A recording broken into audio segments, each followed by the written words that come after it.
Jenius Medis.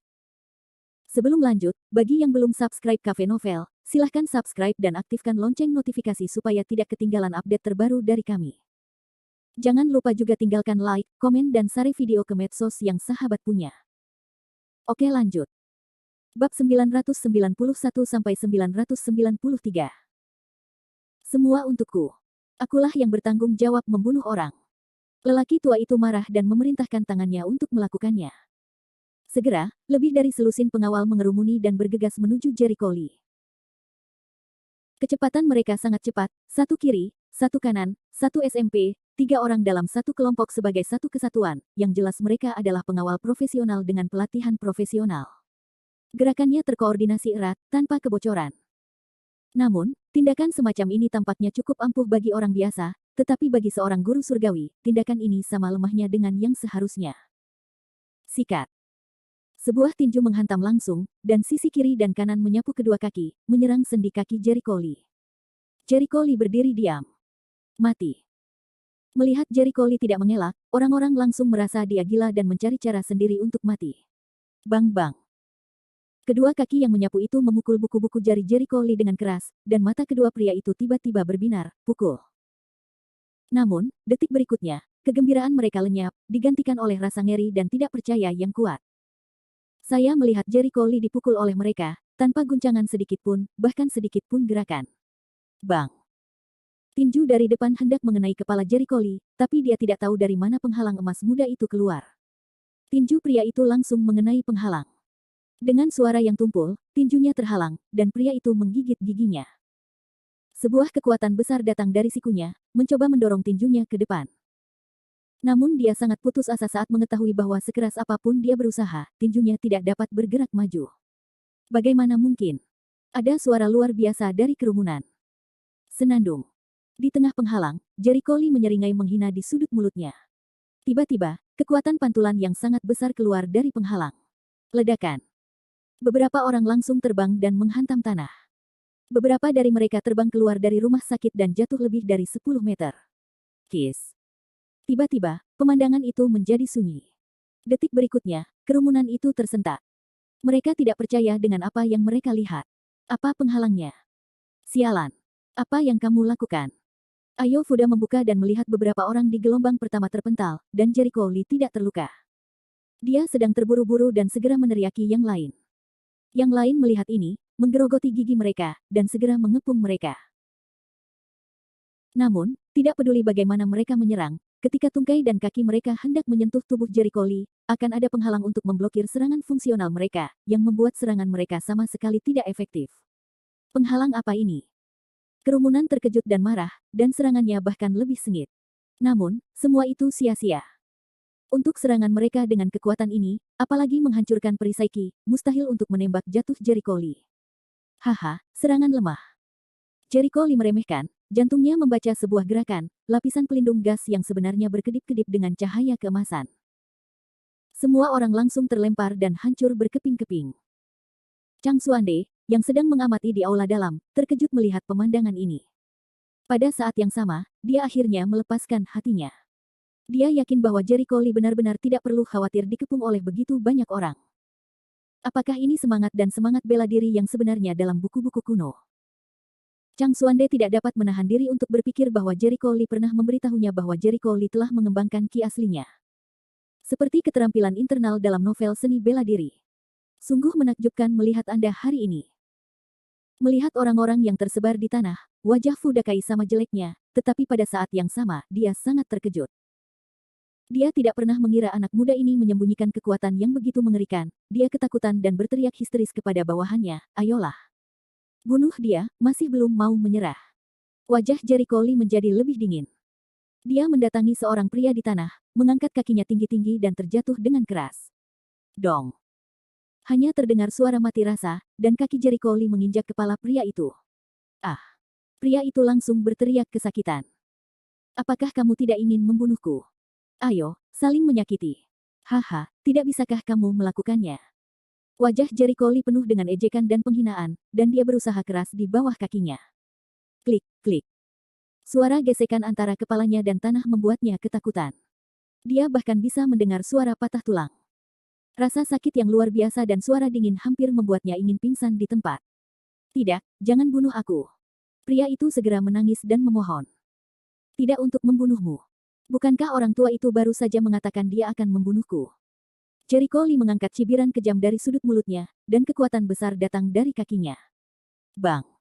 Klik! Ah! Dengan suara patah tulang, jeritan pria besar itu bergema di langit. Darah mengalir dari kaki Jericho Lee. Tengkoraknya retak di tempat dan dia terbunuh dalam sekejap. Tiba-tiba, udara menjadi tenang, dan semua orang memandang orang mati itu dengan wajah pucat, tertegun di tempat. Mereka tidak pernah menyangka Jericho Lee berani menyakiti si pembunuh, dan tidak ragu-ragu. Melihat Jericho Lee lagi, dia tampak seperti seorang pembunuh dengan cibiran kejam di mulutnya. Haha, kalau kamu tahu hari ini, kenapa kamu harus melakukannya dari awal? Jericho Lee perlahan mengangkat kakinya dan menatap Fudakai, yang sudah ketakutan. Giliranmu. Baru saja kamu berteriak paling keras, bukan hanya untuk membunuhku, tapi juga tuanku. Apa yang layak kamu teriakkan di sini? Fuda panik, dia dengan cepat berbalik dan berlari, dia tahu jika dia jatuh ke tangan Jericho Lee tangannya, dia akan mati dengan mengenaskan. Mau lari? Oh, bukankah tadi kamu berteriak begitu keras? Ada apa sekarang? Langkah Jericho Lee tiba-tiba bertambah cepat. Semakin banyak orang berteriak, semakin banyak mereka melarikan diri ketika dikalahkan, tetapi mereka semua adalah raja yang bermulut kuat. Dia berlari ke belakang Fudakai dalam beberapa langkah. Saat hendak menangkap Fudakai di belakangnya, Fudakai menarik seorang pria dari tanah dan melemparkannya kembali. Bang! Pria itu langsung memukul Jericho Lee, menghalangi langkah Jericho Lee ke depan. Apa yang kamu lakukan? Hentikan orang-orang. Ayo Fuda berlari dan meraung ke arah anak buahnya. Lebih dari selusin dari mereka menunjukkan kebencian yang memalukan di wajah mereka, tetapi mereka tidak melakukan apa-apa. Mereka hanya bisa mengertakkan gigi karena ngeri dan ketakutan dan memblokir Jericho Lee. Jericho Lee memandang tuannya sebagai karung pasir, sementara dia melarikan diri dari tempat terbuka yang kaya, wajahnya menunjukkan semacam penghinaan, ibah. Sungguh suatu hal yang tidak tahu malu. Mengorbankan tangan sendiri sebagai tameng adalah sesuatu yang bisa dilakukan Fudakai. Karena belasan orang menghentikannya, Fuda tetap memberinya kesempatan untuk memanfaatkannya. Dia melarikan diri dan masuk ke mobil ketika dia sedang gulung tikar. Dia pergi dan menghilang. Ini sangat cepat, kata Jericho Lee sambil menggelengkan kepalanya dengan rasa jijik yang tak ada habisnya. Ini pertama kalinya dia melihat seorang pria yang bisa berlari tanpa bangsanya sendiri. Adapun selusin preman yang tersisa, dia terlalu malas untuk berurusan dengan mereka. Apakah sepadan dengan hidupmu bekerja untuk barang-barang seperti itu? Bab 992. Jericho Lee terlihat lucu dan memandang lebih dari selusin orang dengan penuh simpati. Wajah orang-orang menunjukkan rasa frustasi, tapi tidak ada yang bisa dilakukan. Pada analisa akhir, mereka hanya mengambil uang untuk berbisnis dan bekerja untuk orang lain, yaitu jenis bidak catur yang sewaktu-waktu bisa dibuang. Ambil mayat orang ini dan keluar dari sini. Atau aku akan membunuhmu. Jericho Lee meminumnya dengan dingin. Mereka segera mengangkat mayat itu ke tanah dan melarikan diri tanpa mengucapkan sepatah kata pun. Setelah beberapa saat, mereka melarikan diri. Rumah sakit tiba-tiba menjadi sunyi. Turun. Pada saat ini, Chang Xuande membuka pintu dan keluar dari aula dalam. Ekspresinya sedikit rumit. Bagaimana kamu melakukannya? Seberapa marah? Hampir. Guru, saya harus ingat bahwa saya katakan sebelumnya bahwa ada sejenis ki dalam pengobatan tradisional Tiongkok yang disebut Neiki, yang sebenarnya adalah ki sejati. Ki sejati dapat memperkuat tubuh dan memberikan kekuatan besar kepada orang-orang. Jericho Lee berkata sambil tersenyum. Tentu saja Chang Xuande sudah menebaknya sejak lama, tetapi setelah melihatnya dengan matanya sendiri, dia masih sangat terkejut, tetapi ki biasa tidak bisa mencapai level ini. Saya tidak bisa menyembunyikan apapun dari Anda, Guru. Nah, setelah berlatih ki, ada banyak tingkatan kekuatan. Kekuatan saya saat ini dapat dianggap sebagai seorang ahli. Seperti sekarang, saya sama sekali bukan lawan saya. Jericho Lee tidak mau menjelaskan terlalu banyak, agar Chang Xuande tidak mengatakan bahwa dia terlalu publisitas. Jika kamu memiliki kemampuan untuk melindungi dirimu sendiri, aku akan lega, Chang Xuande mengangguk. Cuci serumnya dari tanah. Orang-orang itu seharusnya memberiku pelajaran. Bagus. Jericho Lee membawakan air untuk membersihkan darah di tanah. Apa yang terjadi barusan adalah kejadian biasa baginya. Dia tidak peduli. Jika bukan karena kejadian yang salah, dia tidak akan pernah melepaskan orang-orang itu begitu saja. Jika dia menyakiti si pembunuh, Chang Xuande akan melihat bahwa itu tidak baik. Dia tidak ingin bayangannya di benak Chang Xuande menjadi seorang pembunuh. Sakit kepala sekali. Di sini, Fuda sedang mengemudi. Dia berlari sepanjang jalan. Dia tidak tahu sudah berapa banyak lampu merah yang dia lewati. Dia ketakutan dan takut. Dia menyesali dorongan hatinya sebelumnya. Dia benar-benar tidak menyangka bahwa rumah sakit kecil ini menyembunyikan seorang pemuda yang begitu mengerikan, atau seorang ahli super yang begitu kuat. Jika dia tidak berlari cepat sekarang, dia akan menemui akhir yang sama seperti orang mati di tanah. Ini mengerikan. Kali ini Fuda sangat marah. Ketika dia berpikir bahwa dia tidak menyelesaikan tugas yang diberikan oleh tuannya, dia akan ditegur oleh tuannya. Dia semakin membenci Jericho Lee dan Chang Xuande. Itu semua karena kedua orang itu tidak saling mengenal. Jika itu adalah gigi harimau yang patuh, dia akan melakukan apa yang diperintahkan tuannya. Brengsek. Orang tua itu pastilah seorang dokter bertelanjang kaki yang tidak memiliki kemampuan, jika tidak, dia tidak akan bersembunyi di aula dalam dan menolak untuk keluar. Itu pasti. Fuda yakin dia telah menemukan kebenaran. Dia tidak akan pernah mengakui bahwa semua ini adalah kesalahannya sendiri. Dia hanya akan menyalahkan orang lain. Baru saja, setelah berjalan melewati gerbang neraka, Fuda Kai sangat membenci Jericho Lee. Bajingan kecil sialan, dia sangat kejam, dia benar-benar ingin membunuhnya. Jangan jatuh ke tanganku, atau aku akan membiarkanmu hidup atau mati. Dia benar-benar lupa bahwa dia datang untuk mencari perawatan medis, bukan tuannya. Karena dia mencari bantuan, dia harus memiliki sikap mencari bantuan. Sikapnya yang mendominasi sebelumnya tidak dapat diterima oleh orang normal manapun. Dia tidak pernah tahu bagaimana merenungkan dirinya sendiri. Dia hanya akan menaruh tanggung jawab pada orang lain dan mencapai tujuan seperti itu sekarang. Itu murni menyalahkan diri sendiri. Mobil itu melaju kencang, dan sisi terakhir segera menyusul beberapa mobil. Fuda membuka kaca spion dan melihat bahwa itu adalah timnya sendiri, dan langsung lega, jadi mereka baik-baik saja, Bajingan kecil itu masih takut pada sesuatu. Dia pikir dia benar-benar berani membunuh orang. Ternyata itu dia hanya mengancam orang. 2 jam kemudian, mobil itu sampai di sebuah komunitas villa mewah di Tinceng. Sebuah villa yang penuh dengan gaya arsitektur Huizu yang kuat, terletak di grup villa, menonjol di tengah masyarakat. Villa ini didekorasi dengan indah, dengan rerumputan subur di kedua sisinya, penuh dengan bunga, bebatuan, dan paviliun. Terlihat sangat mewah dan elegan. Saat ini, di bawah paviliun sebelah villa, seorang lelaki tua berusia sekitar 55 tahun sedang menikmati tehnya perlahan. Ketika dia mendengar suara mobil datang dari pintu masuk komunitas, dia tidak bisa menahan diri untuk tidak melihat ke atas. Beberapa mobil mewah secara bergantian memasuki komunitas tersebut dan berhenti di bawah villa. Oh, pria itu sudah kembali. Mata lelaki tua itu bersinar penuh harap. Klik. Saat ini, beberapa mobil membuka pintunya, dan Fuda menjadi orang pertama yang keluar dari mobil. Begitu dia keluar dari mobil, lelaki tua di bawah paviliun memperhatikan bahwa dia berkulit hitam dan biru dan tampak menyedihkan. Aduh. Fuda tidak mengambil beberapa langkah dan hampir terjatuh. Saat berada di rumah sakit tadi, dia ditampar oleh Jericho Lee dan terjatuh parah. Dia tidak merasakan apa-apa saat keluar dari rumah sakit. Kini nyawanya tidak dalam bahaya, dan rasa sakit fisiknya segera mulai menyerang. Lao Fu, ada apa denganmu? Orang tua itu berdiri, mengerutkan kening dan memandang Fuda Kai dengan curiga. Bukankah dia meminta Fuda mengundang seseorang? Mengapa kamu tidak datang dan melukai dirimu sendiri? Bagaimana situasinya?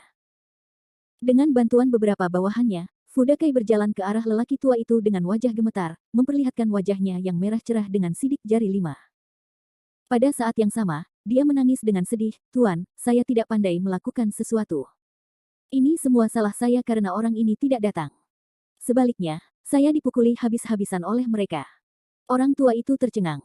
Dalam keadaan kesurupan, dia mengira dia mengalami halusinasi. Lagi-lagi kamu dipukul. Ia Fuda langsung menangis dan salah berkata, "Aku pergi mengundang orang sesuai perintahmu." Alhasil, mereka sama sekali tidak menghiraukan ajakan saya.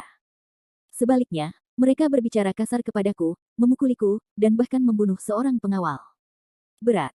Ayo masuk. Jelaskan. Ketika mereka memasuki villa mewah itu, lelaki tua itu tidak bisa lagi menahan amarahnya dan berkata, "Katakanlah. Apa yang sedang terjadi?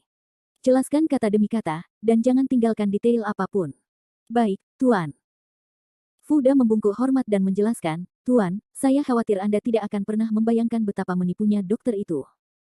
Mereka tidak memperhatikan saya dan Anda. Ketika kami sampai di rumah sakit, kami bertemu mereka. Begitu saya bertanya kepada mereka dokter mana yang merupakan dokter di rumah sakit tersebut, lelaki tua itu menjawabnya. Kemudian dia menyuruhku menyingkir dan mengejekku, mengatakan bahwa kuil tidak dapat menampungku. Saya berdebat dengan mereka, dan mereka menyuruh saya pergi, mengatakan bahwa tidak mungkin menyembuhkan tuan muda. Biarkan dia menunggu untuk mati. Saya sangat marah sehingga saya akan berdebat dengan mereka. Tapi aku tidak menyangka lelaki tua itu menutup pintu dan masuk ke aula dalam. Dia mengabaikanku dan membiarkan muridnya memukuliku. Bab 993. Pada titik ini, wajah Fuda menunjukkan keluh kesah yang kuat, seolah-olah keluh kesahnya suatu saat belum terobati.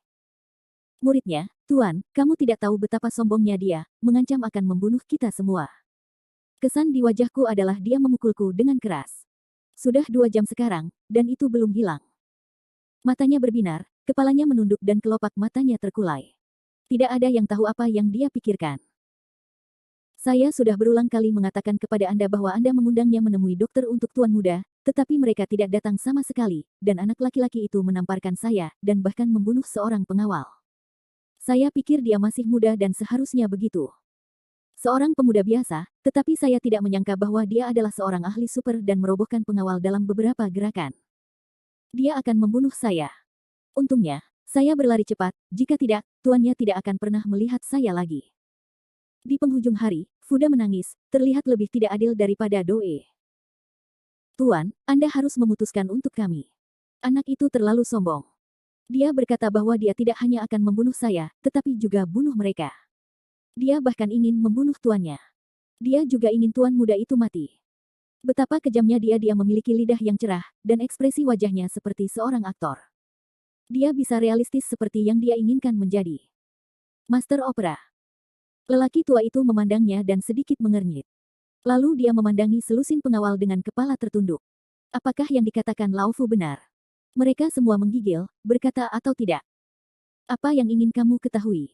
Orang tua itu tiba-tiba meninggikan suaranya. Ya. Agar tidak menyinggung Fu Dakai, orang-orang ini hanya bisa berbohong dengan mata terbuka. Tuan, apa yang saya katakan itu benar. Fu Dakai menangis dengan cepat. Orang tua itu memandangnya, matanya sedikit menyipit, apakah ada hal lain? Tidak, tidak. Fuda tertegun dan menggelengkan kepalanya. Orang tua itu tampak tenang dan melambaikan tangannya, karena sudah tidak ada lagi, kamu bisa turun dan istirahat dulu. Ikut aku ke rumah sakit nanti. Fu Dakai tercengang. Dia pergi dan gemetar, masih kenapa kamu ingin pergi?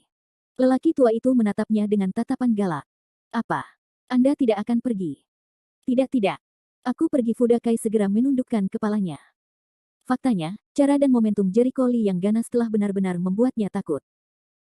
Alasan mengapa dia berani menambahkan minyak dan cuka ke dalam omong kosongnya tadi adalah karena dia berpikir bahwa dia tidak perlu pergi ke pusat medis Suande lagi.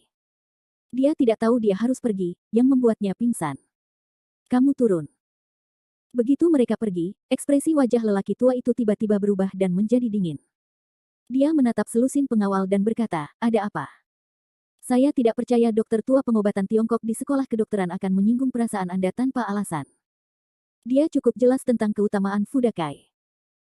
Fu Dakai sendiri adalah cowok yang suka menambahkan minyak dan cuka serta mencampur adukan hitam dan putih. Apalagi di dalam keluarga, ia terbiasa bersikap terhormat sehingga banyak memiliki kebiasaan buruk dan selalu merasa superior. Pada saat-saat biasa, Fuda mungkin tidak tampil baik di hadapan mereka, namun jika dilihat dari luar, suaranya akan menjadi cukup mendominasi. Mungkin inilah akar kontradiksinya. Seorang pengawal ragu-ragu sejenak, melangkah maju dan berkata, Tuan, ini masalahnya. Sejak awal, kata-kata Tuan Fu sendiri yang sulit didengar, yang membuat marah para dokter TCM tua di rumah sakit. Dia menceritakan seluruh kisahnya lagi. Ketika dia mendengar bahwa Fu Dakai menganggap pengawal itu sebagai tameng hidupnya, alis lelaki tua itu tidak bisa menahan kerutan. Tapi dia tidak mengatakan sepatah kata pun. Dia jelas tentang sifat marah Fu Dakai. Ia mampu mendorong Fu Dakai ke posisi ini. Terlihat situasi saat itu sangat kritis. Setelah mendengar ini, lelaki tua itu sangat terkejut dan berkata, maksudmu pemuda yang terlihat muda dan baru berusia awal 20-an itu begitu kuat sehingga kalian semua terkepung dan tidak terluka. Pengawal itu mengangguk dengan berat, yang paling mengerikan adalah ketika kita mengepung, dia memiliki pelindung khusus, sehingga serangan kita tidak bisa mengenai dia. Dan dia mengalahkan mereka dengan satu tembakan. Untungnya, tuannya hadir kali ini. Sepertinya dia tidak ingin melihat terlalu banyak darah di rumah sakit majikannya, jadi dia mengulurkan tangannya dan membiarkan kami pergi, jika tidak, tidak ada dari kami yang akan hidup kembali. Tut. Ada suara aneh di populasi tua, dan matanya bersinar. Sepertinya dia benar-benar meremehkan sekolah kedokteran. Meskipun dia tidak tahu apa latar belakang sekolah kedokteran itu, dia berpikir bahwa itu direkomendasikan oleh Yin tua, dan pasti ada alasannya. Yin Lao adalah Yin Yao. Sekarang keluarga terbesar di Tinceng telah menggantikan Feng Jia yang asli. Tuan, apakah Anda benar-benar ingin pergi ke pusat medis Suande pada sore hari? Ada sedikit kekhawatiran di wajah pengawal itu. Kenapa? Kamu takut jika kamu pergi lagi, itu akan membangkitkan amarah mereka dan menyakiti mereka. Orang tua itu mengutarakan pikirannya. Pengawal itu mengangguk, ya. Pemuda itu bukanlah orang yang baik hati. Dia membunuh seseorang dengan sangat sederhana dan tegas, dan dia tidak dapat melihat kekuatannya sama sekali. Jika kamu pergi lagi, orang tua kaya itu akan tetap berbicara dengan sikap yang sama seperti sebelumnya, yang pasti akan membuatnya kesal. Saat itu, saya khawatir konsekuensinya tidak terbayangkan. Dengan nada superior Fuda, berbicaranya cukup menyinggung. Sikapnya itulah yang menyebabkan kegagalan misi dan hampir kehilangan nyawanya. Aku tahu itu. Aku akan ikut dengannya nanti. Kali ini, aku tidak akan membiarkan dia main-main lagi. Jelas sekali, orang tua itu tidak mungkin membiarkan Fuda terbuka kembali. Dia mencari nasihat medis, bukan untuk mencari kesalahan. Baiklah. Para pengawal merasa lega. Pukul 1 siang. Saat istirahat makan siang, Jericho Lee sedang duduk di aula, membaca buku kedokteran yang diberikan Chang Suande pagi ini. Saat itu, ia memperhatikan ada deretan mobil mewah di pintu masuk gang yang akrab di pagi hari. Wajah Jericho Lee merosot, meletakkan buku di tangannya, dan cahaya dingin muncul di matanya. Tampaknya pelajaran yang dia ajarkan di pagi hari tidak cukup untuk membuat orang-orang ini berpikir bahwa dia adalah mudah ditindas. Jericho Lee melihat ke aula dalam. Chang Suande sedang beristirahat di dalamnya saat ini. Agar tidak mengganggu Chang Suande, dia langsung pergi ke pintu rumah sakit dan mengambil pintu dengan punggung tangannya. Lalu dia berjalan menuruni tangga kecil dan berdiri di ruang terbuka di depan rumah sakit. Dia memeluknya dan menatap dingin ke arah sekelompok orang yang datang. Dari kejauhan, Fuda membuka dan melihat Jericho Lee. Matanya langsung berkedip. Sinar kebencian. Kemudian dia membuka pintu mobil dan berkata kepada lelaki tua itu, "Kita sampai, Tuan. Ini adalah sekolah kedokteran Suande."